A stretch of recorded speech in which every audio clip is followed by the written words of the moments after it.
Once again welcome you all. बच्चों, आज हम डिस्कस करेंगे क्वेश्चन नंबर 5, एक्सरसाइज 9.1 का क्वेश्चन नंबर 5। इसके पहले वाली वीडियो में बच्चों हमने क्वेश्चन नंबर 4 तक किए थे, ठीक है। तो चलिए बच्चों क्वेश्चन नंबर 5 डिस्कस करते हैं।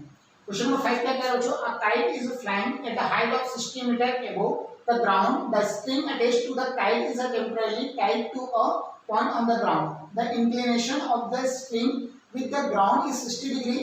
Find the length of the string assuming that there is no slack in the string. ठीक है बच्चों, आपने भी है ना काइट उड़ाया होंगे बच्चों, है ना। पतंग बचपन में हम लोग बहुत पतंग उड़ाते थे, है ना। आपको भी अभी भी आप उड़ाते होंगे पतंग। तो बस उसी से रिलेटेड क्वेश्चन है बच्चों, है ना। तो चलिए बच्चों क्वेश्चन को पढ़ते आते हैं और एक बार क्वेश्चन को पढ़ते हैं और फिगर को ड्रॉ करते हैं, ठीक है। चलिए, a kite is flying at a height of 60 metre above the ground। बच्चों ये अपना ग्राउंड है, ठीक है। ये क्या बच्चों? ग्राउंड है। और ग्राउंड से बच्चों कितने मीटर हाइट पर काइट फ्लाइंग कर रहा है बच्चों? 60 मीटर हाइट पर, ठीक है। ग्राउंड से 60 मीटर हाइट पर। देखिए बच्चों, कोई भी ऑब्जेक्ट की बात करते हैं ना तो एकदम काइट बनाने की जरूरत नहीं है ना। उस ऑब्जेक्ट को हमें पॉइंट से शो कर सकते हैं, ठीक है। तो लेट्स सी बच्चों, यहाँ पर काइट है, ठीक है। ये काइट है बच्चों, और इस काइट से मतलब ग्राउंड से बच्चों इसकी हाइट कितना है बोल रहे हैं? 60 मीटर। इसकी हाइट बच्चों 60 मीटर है, यहाँ से यहाँ इसकी हाइट, ठीक है बच्चों। क्लियर है? आगे बोल रहे हैं बच्चों यहाँ पर, है ना, height of the 60 metre above the ground, है ना। काइट का हाइट कितना है बच्चों? 60 मीटर हाइट पे वो उड़ रहा है, ठीक है। चलिए, the string attached to the kite is temporarily tied to a point on the ground. Ground पर बच्चों ये जो काइट है उसको टेम्परेली क्या बच्चों? टाइट है, ठीक है। यहाँ पर जो बच्चों ग्राउंड पर एक पॉइंट है, कहीं पर भी पॉइंट है, ठीक है। उस पर क्या है बच्चों? यहाँ पर string attached to the kite is temporarily tied to a point on the ground. Ground पर एक पॉइंट है बच्चों, उस पॉइंट से क्या है बच्चों? लेट्स सपोज ये पॉइंट है ए। इस ए पॉइंट पर टाइटली वो बंधा हुआ है, ठीक है, काइट जो है। क्लियर है? आगे बोल रहे बच्चों, the inclination of the string with the ground is 60 degree. और इंक्लिनेशन ऑफ एंगल है, मतलब एंगल कितना बना रहा है बच्चों? जो स्ट्रिंग जो है एंगल कितना बना रहा है? 60 डिग्री एंगल बना रहा है, ठीक है। कुछ इस तरह से बोल रहे हैं। फाइंड द लेंथ, हमें क्या फाइंड आउट करना है बच्चों? Find the length of the string. हमें ये जो स्ट्रिंग बच्चों, ये क्या है? अपना स्ट्रिंग है, ये क्या बच्चों? स्ट्रिंग है। और इसी का हमें लेंथ फाइंड आउट करना है बच्चों। Length of string find out करना है, एल फाइंड आउट करना है बच्चों। L equal to question mark, ठीक है।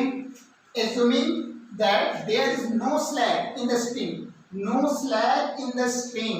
इस स्ट्रिंग में बच्चों नो स्लैक है ना, बिल्कुल भी टेढ़ा बेढ़ा नहीं है। मतलब है ना, जो होता है ना, जो रोप जो होता है बच्चों, रोप जो होता है वो क्या हो जाता है? कभी भी पतंग जब उड़ाते हैं तो कुछ इस तरह से भी हो जाता है ना। देखो इस फॉर्म में नहीं बच्चों, एक स्ट्रेट लाइन में है, ठीक है बच्चों, एक स्ट्रेट लाइन है, ठीक है।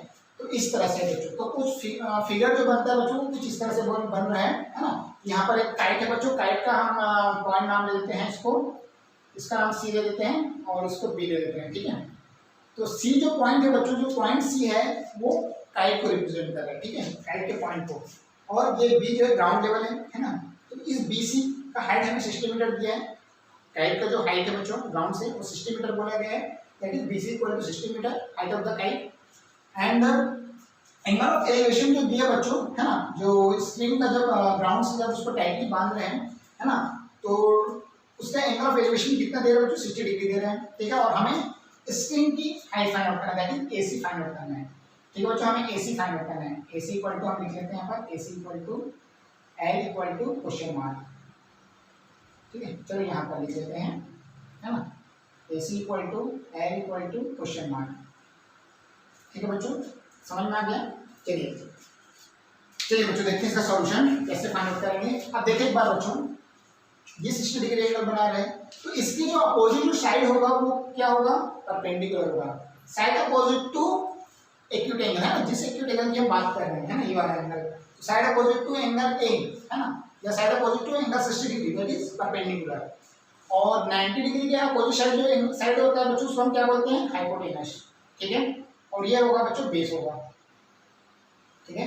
अब देखिए, मुझे परपेंडिकुलर की वैल्यू पता है और हाइपोटेनस फाइंड आउट करना है।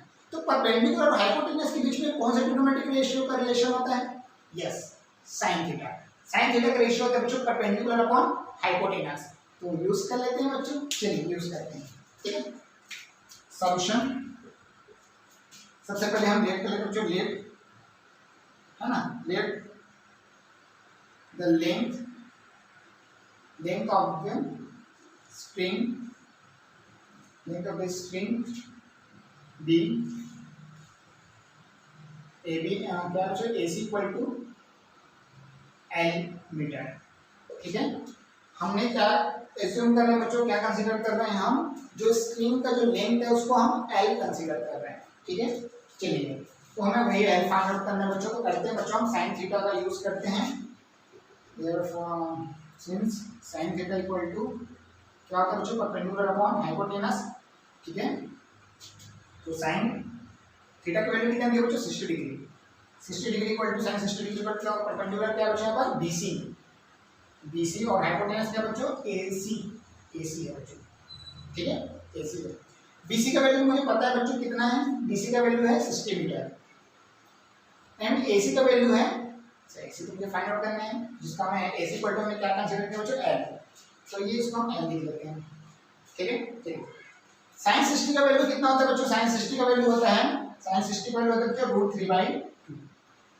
ठीक है, साइन 60 का वैल्यू कितना होता है बच्चों, √3/2। अगर बच्चों आपको जो भी ट्रिग्नोमेट्रिक रेशियोज है ना, जो स्पेसिफिक एंगल है, trigonometric ratios for some specific angle, अगर ये टेबल है ना, वही मतलब है ट्रिग्नोमेट्रिक टेबल की बात कर रहा हूं मैं, है ना, trigonometric ratios for some specific angle, trigonometric table की बात कर रहे हैं। तो ट्रिग्नोमेट्रिक जो टेबल है बच्चों, अगर आपको याद नहीं है तो मैं उसके लिए भी ठीक वाला वीडियो बनाया हूं। ठीक है, सारे फार्मूला मतलब जितने भी फार्मूलास हैं और टेबल को याद कर रहा है, ठीक है, ट्रिक से। तो अगर अभी तक आपने उस वीडियो को नहीं देखे बच्चों, तो उस वीडियो को भी जरूर देखिएगा, डिस्क्रिप्शन में उस वीडियो का लिंक है। ठीक है, चलिए तो ये साइन 60 इक्वल टू कितना हो गया, √3/2 और ये equal to 60 divide by L हो जाएगा। ठीक है, मुझे L की वैल्यू चाहिए, इसको मैं यहाँ निकाल लेता हूँ और √3 को यहाँ, ठीक है, और 2 को यहाँ। ठीक है, तो L इक्वल टू हो जाएगा 60 × 2 डिवाइड बाई √3। ये कितना हो जाएगा बच्चों, 6 2 112 है ना, मतलब 120 डिवाइड बाई √3। फिर से नीचे में √3 आ गया बच्चों, इस नीचे में √3 आ गया, मतलब है ना डिनोमिनेटर में √3 आ गया, तो उसको हम कैसे करेंगे भाई, उसको रेशनलाइज करेंगे। कभी भी बच्चों अगर नीचे में √3 आ रहा है ना, इसके डिनोमिनेटर पार्ट में अगर √3 आ रहा है, तो उसको हम रेशनलाइज करके इस रूट को हटाएंगे और रेशनलाइज करेंगे बच्चों, मतलब √3 से ऊपर नीचे क्या करना पड़ेगा, मल्टीप्लाई करेंगे, है ना, सेम टर्म से मल्टीप्लाई कर देंगे बच्चों। ठीक है, अगर यहाँ पर √2 होता तो रूट है ना, √2 रहता तो √2 से मल्टीप्लाई कर देते हैं। ठीक है, इस तरह से। चलिए तो ये कितना हो जाएगा बच्चों, यहाँ पर 120 √3 डिवाइड बाई 3 × 3 दैट इज 3, 3 × 3 है ना, 3 4 12 दैट इज 40 आ गया। ठीक है, तो L की वैल्यू कितना है बच्चों, 40 √3 मीटर आ गया। ये किसकी वैल्यू बच्चों, लेंथ ऑफ स्ट्रिंग। ठीक है, लेंथ ऑफ द स्ट्रिंग कितना है बच्चों, 40 √3। आप लिख सकते हैं बच्चों, हेंस करते हैं, hence the length of the string is 40 √3 metre. ये क्या बच्चों हमारा आंसर है। ठीक है, ये हमारा आंसर है। आई होप कि बच्चों क्वेश्चन नंबर 5 आपको समझ में आया होगा। वीडियो को पॉज करके बच्चों इसको जल्दी से नोट डाउन करिए, फिर हम क्वेश्चन नंबर 6 को डिस्कस करेंगे। चलिए बच्चों अब डिस्कस करते हैं क्वेश्चन नंबर 6 को। क्वेश्चन नंबर 6 क्या कहता है बच्चों, 1.5 metre tall boy is standing at a some distance from a 30 metre tall building. एक बॉय बच्चों, उसका हाइट कितना है, 1.5 मीटर है और वो टॉल बिल्डिंग से कुछ दूरी पर खड़ा है, कुछ डिस्टेंस पर वो खड़ा है बच्चों। तो चलिए क्वेश्चन को पढ़ते हैं, फिगर भी ड्रॉ करते हैं। ठीक है, तो फिगर कुछ इस तरह से देखता है बच्चों, अपना ग्राउंड में, ग्राउंड लेवल। ठीक है, ये अपना ग्राउंड लेवल है। यहाँ पर लेट्स सपोज बच्चों यहाँ पर एक बिल्डिंग है, 30 मीटर हाइट है उसका बिल्डिंग का। इस बिल्डिंग में बच्चों लेट्स सपोज ये बिल्डिंग है, PQ बिल्डिंग है बच्चों। इसका हाइट हमारा कितना दिया है, मतलब बिल्डिंग का हाइट कितना दिया है, 30 मीटर। ठीक है, तो क्वेश्चन पढ़ते आना और फिगर ड्रॉ करते आना बच्चों, ठीक है। और कुछ डिस्टेंस पर, इस बिल्डिंग से कुछ डिस्टेंस पर 1.5 मीटर टॉल बॉय खड़ा हुआ है, ठीक है। तो लेट्स सपोज यहाँ पर एक टॉल बॉय बच्चों इस तरह से, ठीक है, इसका हाइट है 1.5 मीटर, ठीक है बच्चों, ये बोला गया, ठीक है। हमने ये पढ़े बच्चों, एक लाइन को पढ़ के हम फिगर को ड्रॉ करते हैं, ठीक है। 1.5 meter tall boy is standing at some distance from a 30 meter tall building, ठीक है। 30 meter tall building पर 30 meter tall building से बच्चों कुछ डिस्टेंस पर एक लड़का खड़ा हुआ है जिसका हाइट कितना है 1.5 मीटर है, ठीक है। The angle of elevation from his eye, है ना, to the top of the building increases from 30 degree to 60 degree as he walks toward the building, ठीक है। अच्छा, अभी क्या हो रहा है बच्चों, यहाँ से इस बिल्डिंग के वो टॉप को देख रहे हैं, ठीक है, जिस तरह से देख रहे हो बच्चों, इसकी आंखों से इसकी बिल्डिंग के टॉप को इस तरह मतलब देख रहे हो, तो कुछ इस तरह से एंगल बन रहा है बच्चों, ठीक है।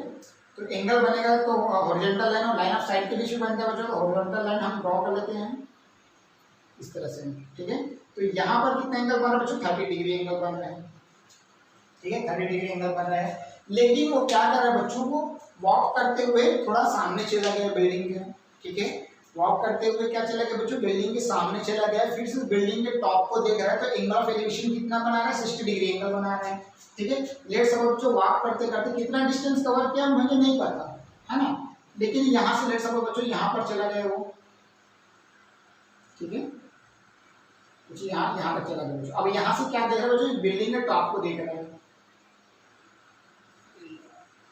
ठीक है, देखिए बच्चों इस तरह से, ठीक है। तो ये इसके मतलब इसकी आंखों पे कितने एंगल बन रहा है बच्चों, 60 डिग्री एंगल बन रहा बोल रहे हैं, ठीक है। और आगे जाने के बाद उसकी आंखों पे एंगल बच्चों 60 डिग्री बढ़ रहा है ना, मतलब 30 डिग्री से 60 डिग्री इंक्रीज हो जा रहा है, ठीक है। और आपको कॉन्सेप्ट मैंने बताया भी था बच्चों, एंगल ऑफ एलिवेशन और एंगल ऑफ डिप्रेशन जो है कब इंक्रीज होगा कब डिक्रीज होगा, इंट्रोडक्शन वाला पार्ट में मैंने सारी चीज क्लियर किया था, ठीक है। बिल्डिंग हम जब भी बिल्डिंग के पास जैसे जाएंगे बच्चों, मतलब कोई भी ऑब्जेक्ट को देखने के लिए हम पास जाते जाएंगे तो एंगल ऑफ एलिवेशन इंक्रीज होता जाएगा, ठीक है। मतलब बहुत ऊपर में कोई टॉप पे कोई ऑब्जेक्ट है बच्चों, उसको हम देखना है, अगर पास जाते जाएंगे तो हम सीट को ऊपर करके देखेंगे, जैसे ही अपना जो हेड जो ज़्यादा ऊपर होगा बच्चों तो एंगल ऑफ एलिवेशन जो इंक्रीज हो जाएगा, और जैसे दूर जाएंगे तो हमें सीट को ज़्यादा झुकाना नहीं पड़ेगा बच्चों, मतलब ऊपर करना नहीं पड़ेगा, नॉर्मल करके देख सकते हैं, तो उस कंडीशन में एंगल ऑफ एलिवेशन कम बनेगा, ठीक है, मतलब दूर जाने पर डिक्रीज होगा, पास जाने पर इंक्रीज होगा, तो वैसे वाला केस है बच्चों, ठीक है। तो पूछा गया बच्चों find the distance he walk toward the building, ठीक है। तो बच्चों यहाँ से यहाँ तक जाने में जितना भी डिस्टेंस लगा वही आपको फाइंड आउट करना है। तो कितना डिस्टेंस चला बच्चों वो नहीं पता मुझे, तो उसको मैं कंसीडर कर लेता हूँ बच्चों x मीटर, लेट सपोज बच्चों x मीटर डिस्टेंस कवर किया हो, ठीक है। चलिए बच्चों एक बार क्वेश्चन को मैं फिर से रिपीट कर देता हूँ, पढ़ के आपको समझा देता हूँ।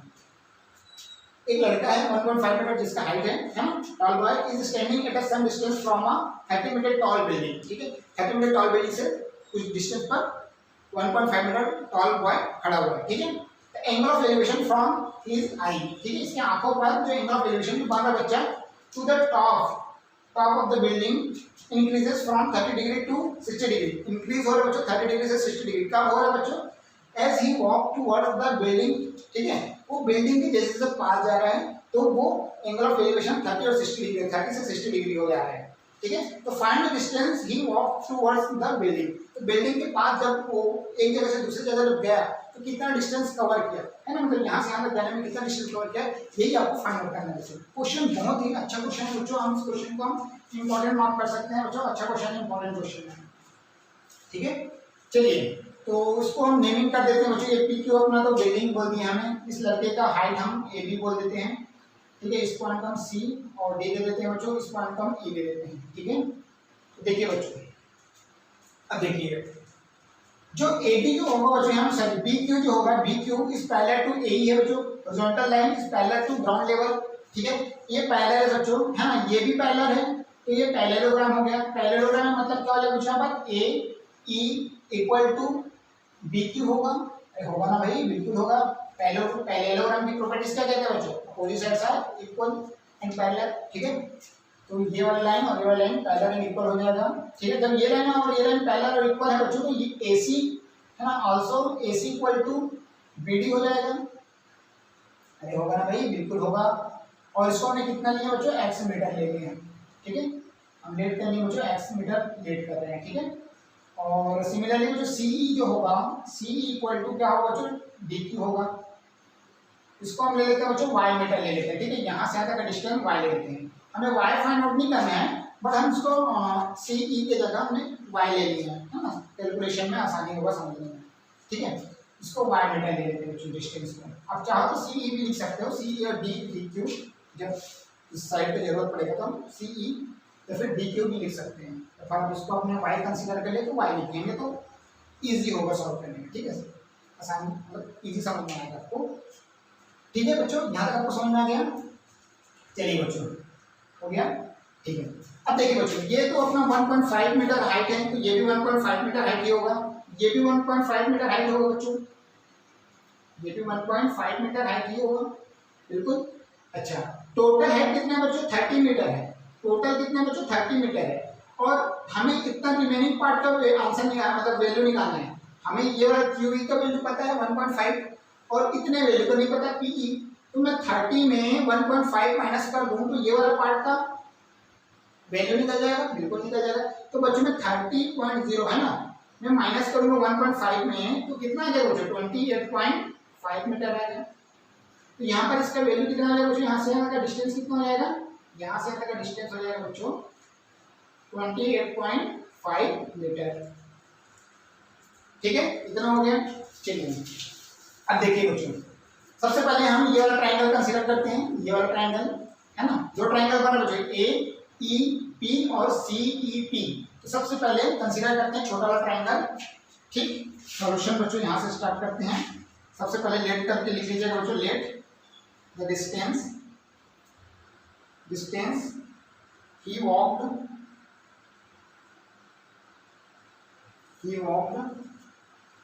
towards building B x metre, ठीक है। हमने बच्चों ये जो बॉय था वो x मीटर डिस्टेंस कवर किया है ना, A से C तक जाने में, ठीक है। तो हमने x मीटर कंसीडर करते हैं, ठीक है। यहाँ तक क्लियर है। नाउ इन ट्राइंगल CEP ले लेते हैं, ठीक है। नाउ इन ट्राइंगल CEP, ठीक है। इस ट्राइंगल में बच्चों ध्यान से देखिए, राइट एंगल ट्राइंगल है। अब इस राइट एंगल ट्राइंगल में 60 डिग्री एंगल बन रहा है, इसके अपोजिट जो साइड होगा PE होगा। अपोजिट साइड कौन सा बच्चों, PE है। तो ये PE इज व्हाट परपेंडिकुलर, ठीक है। और जो एडजेसेंट साइड होगा बच्चों वो क्या होगा, बेस होगा। और इसके 90 डिग्री अपोजिट साइड हाइपोटेन्यूस हो जाएगा, ठीक है। तो देखिए, हमें परपेंडिकुलर पता है बच्चों, बेस नहीं पता। और परपेंडिकुलर और बेस में रिलेशन कौन सा ट्रिग्नोमेट्रिक रेशियो का रिलेशन होता है, यस, tan थीटा का, ठीक है। तो हम यूज करेंगे बच्चों इस ट्रायंगल में tan theta equal to perpendicular upon क्या बच्चों, बेस होता है, ठीक है। परपेंडिकुलर अपॉन बेस होता है। तो यहाँ पर क्या हो जाएगा बच्चों, यहाँ पर नहीं क्या हो जाएगा, ये tan थीटा मतलब tan की वैल्यू, थीटा की वैल्यू कितना बच्चों, 60 डिग्री। तो tan 60 degree equal to perpendicular is what, PE, क्या बच्चों, PE। एंड बेस क्या है बच्चों, बेस इज व्हाट, CE, ठीक है। चलिए बच्चों, PE का वैल्यू कितना है बच्चों, 28.5 अपॉन CE का वैल्यू मैंने क्या कंसीडर किया बच्चों, CE का वैल्यू हमने y मीटर कंसीडर किया, ठीक है। तो इसके लिए मैं क्या लिखूं बच्चों, y मीटर। और tan 60 का वैल्यू कितना होता है बच्चों, tan 60 का वैल्यू √3, ठीक है। tan 60 का वैल्यू बच्चों √3 हो गया, ठीक है। तो यहाँ पर हो गया। यहाँ से हम y की वैल्यू निकाल लेते हैं। तो y का वैल्यू निकालेंगे बच्चों तो क्या हो जाएगा, y इक्वल टू हो जाएगा 28.5 डिवाइड बाई √3, ठीक है। 28.5 डिवाइड बाई √3 हो जाएगा, ठीक है। √3 का वैल्यू तो हमें कुछ पुट करने के लिए नहीं बोला गया, तो हम √3 लिखेंगे, ठीक है।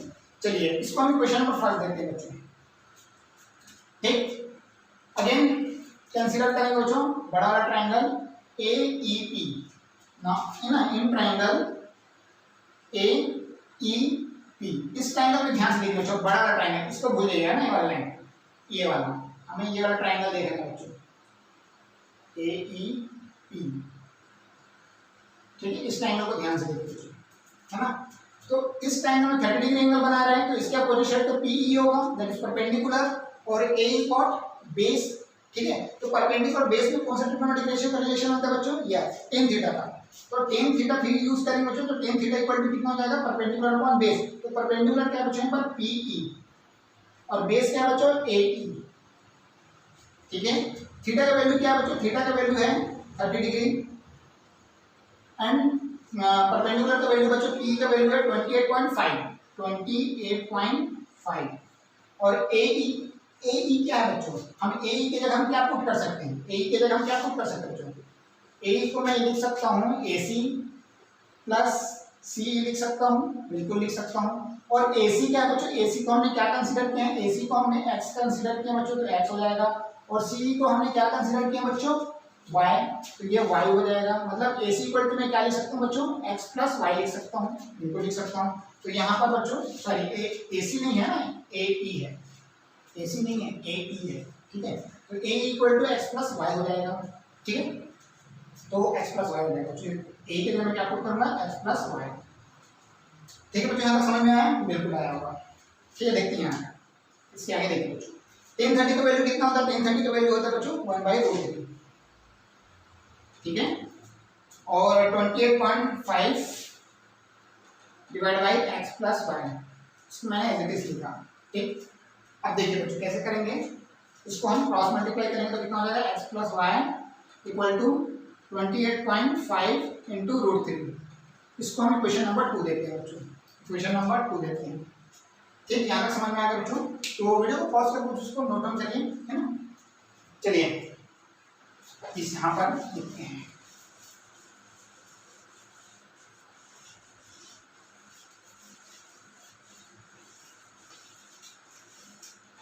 अब देखिए बच्चों, फ्रॉम इक्वेशन 1 एंड 2, इस इक्वेशन फर्स्ट से बच्चों y की वैल्यू हम इक्वेशन 2 में पुट कर सकते हैं, बिल्कुल कर सकते हैं।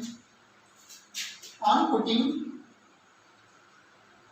Putting the value of y in equation number second, y की वैल्यू कितना है बच्चों, y की वैल्यू लिख लेते हैं 28.5 divide by √3 in equation number second, ठीक है।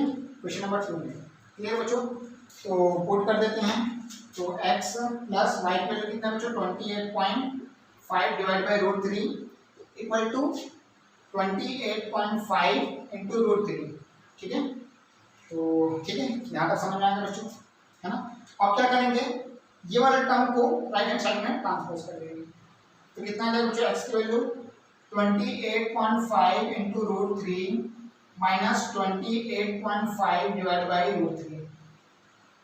देखिए बच्चों यहाँ से 28.5 कॉमन निकल सकते हैं, बिल्कुल निकल सकते हैं बच्चों। तो कितना आ जाएगा, देखिए 28.5 कॉमन ले लेंगे बच्चों, तो कितना आ जाएगा, यहाँ पर √3 बचेगा, माइनस यहाँ पर 1/√3 बचेगा, ठीक है। यहाँ तक आपको समझ में आ गया, ये x की वैल्यू बच्चों है ना, किसकी वैल्यू बच्चों, ये x की वैल्यू है,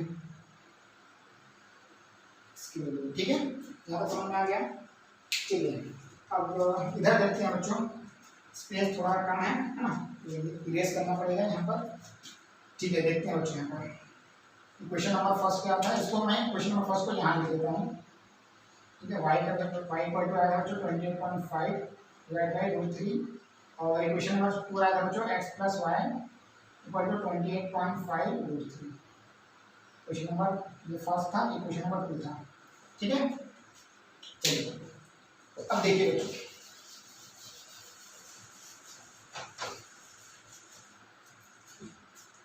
क्या करेंगे बच्चों, यहाँ पर x की वैल्यू फाइंड आउट करना मुझे, तो क्या है, इसको सिंप्लीफाई करते हैं, ब्रैकेट के जो अंदर जो भी डेटा है 28.5 इंटू, हाँ इसका एलसीएम लेंगे बच्चों, इन दोनों का में एलसीएम लेंगे तो कितना आएगा, √3 आएगा, और ये √3 इंटू √3 हो जाएगा, -1 हो जाएगा। इसको एलसीएम लेके सिंप्लीफाई करना तो मैंने सिखा दिया बच्चों, आपको आता ही होगा, ठीक है। तो ये √3 है, मतलब एलसीएम √3 आएगा, और इसका न्यूमरेटर में वैल्यू आएगा बच्चों √3 इंटू √3 -1 आ जाएगा, ठीक है। इसको सिंप्लीफाई करना इतना आएगा। अब देखो जो √3 इंटू √3 कितना होता है, √3 इंटू √3 क्या होगा बच्चों, 28.5 इंटू 3 होगा, मतलब root three into root three that is 3 minus 1 divide by root three. ठीक है, तो यहाँ पर x की वैल्यू कितना है, 28.5 into 3 minus 2 that is 2 divide by root three. ठीक है, अब फिर से बच्चों क्या आया बच्चों, यहाँ पर डिनोमिनेटर पार्ट में जो रूट थ्री आ गया है ना, मतलब इरेशनल नंबर आ गया, उसको रेशनलाइज करना पड़ेगा फिर से। ठीक है, तो करते हैं बच्चों। ठीक है, देखिए कैसे करेंगे बच्चों। सबसे पहले इन दोनों पार्ट को हम सॉल्व कर लेते हैं। तो ये कितना आ जाएगा, x की value 5 to 10 that is 0 carry 1 आया बच्चों, है ना, और 2 8 16 और 1 17 1 कैरी है एंड 2 टू 4 और 5 57.0। ठीक है, इसको हमने न्यूमरेटर टू न्यूमरेटर सॉल्व किया तो 57.0 आया दैट इज 57। इसको 0.0 लिखने की जरूरत नहीं है, डिवाइड बाई रूट थ्री, है ना। अब इस रूट थ्री का क्या करेंगे, जो रेशनलाइज करेंगे, तो रेशनलाइज करेंगे बच्चों कितना, रूट थ्री से ऊपर नीचे मल्टीप्लाई करेंगे। ठीक है, रूट थ्री को हटाने के लिए, है ना। तो ये कितना हो जाएगा बच्चों, x की value 57 root three divide by 3 हो जाएगा। ठीक है, 3 1 जा 3 है ना, और 3 9 जा कितना होगा बच्चों 27। ठीक है, 3 9 जा 27, 2 कैरी रिमेनिंग वैल्यू कितना है बच्चों 2 आया था ना, तो 27 बना, 27 कितना टाइम में जाएगा 9 टाइम में जाएगा। ठीक है, तो x की वैल्यू कितना आ गया 19 रूट 3 मीटर। मतलब वो कितना डिस्टेंस कवर किया पता है बच्चों, 19 रूट 3 मीटर डिस्टेंस चला है वो सामने बिल्डिंग की ओर। ठीक है, बिल्डिंग की ओर कितना डिस्टेंस कवर किया बच्चों, 19 रूट 3 मीटर डिस्टेंस कवर किया, और यही हमारा आंसर होगा बच्चों, ये हमारा आंसर है। ठीक है, चलिए तो अब हेंस करके लिख लीजिएगा बच्चों, यहाँ पर हेंस, है ना, the distance he walked towards the building is 19 root 3 metre. और ये लास्ट में आंसर है, इतना तो कर ही सकते हो। ठीक है, वीडियो को पॉज करके बच्चों इसको जल्दी से नोट डाउन करिए, फिर डिस्कस करेंगे क्वेश्चन नंबर